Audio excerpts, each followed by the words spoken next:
ప్రభుత్వం పని చెయ్యకపోతే ముల్లు కర్రతో పొడిచి పని చేయించడం అన్నటువంటిది ప్రతిపక్ష బాధ్యత.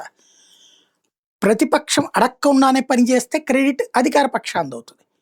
ప్రభుత్వం పని చెయ్యకపోతే అడిగి ముల్లు కర్రతో పొడిచి పని చేపిస్తే క్రెడిట్ ప్రతిపక్షానికి వస్తుంది. ఇప్పుడు తాజాగా రేవంత్ రెడ్డి మంత్రివర్గం కిమ్స్ మీద ఏదైతే దాన్ని ఏమంటారు టిమ్స్ మీద నిర్ణయం తీసుకుంది. ఈ టిమ్స్ అనేది super speciality hospital. 4 super speciality ఆసుపత్రిని వేగంగా పూర్తి చేయడానికి కేబినెట్ నిర్ణయించింది. వరంగల్లోని సూపర్ స్పెషాలిటీ ఆసుపత్రి, ఎల్బీ నగర్, సనత్ నగర్, ఆల్వాల్ టిమ్స్ నిర్మాణాలు వేగవంతం చేయాలని నిర్ణయించింది. ఇది చాలా కీలకమైంది. ఇది ఎవరు ఎప్పుడు తీసుకుంది నిర్ణయం? నిన్న. ఈ మధ్యనే టిమ్స్ మీద నిర్ణయం తీసుకుంటారు లేదా, మేము సూపర్ స్పెషాలిటీ సేవలను పేదలకు అందిస్తుంటే మీరు ఎందుకు చెడగొట్టారు అన్నటువంటి పాయింట్ని కేటీఆర్ రైట్ చేసుకొచ్చారు. దాని మీద పోరాడతామని ప్రకటించారు. అట్లాంటి సందర్భంలో రేవంత్ సర్కార్ తీసుకున్నటువంటి నిర్ణయం ఇది. అంటే కేటీఆర్ రేవంత్ సర్కార్ని దారికి తెచ్చాడు.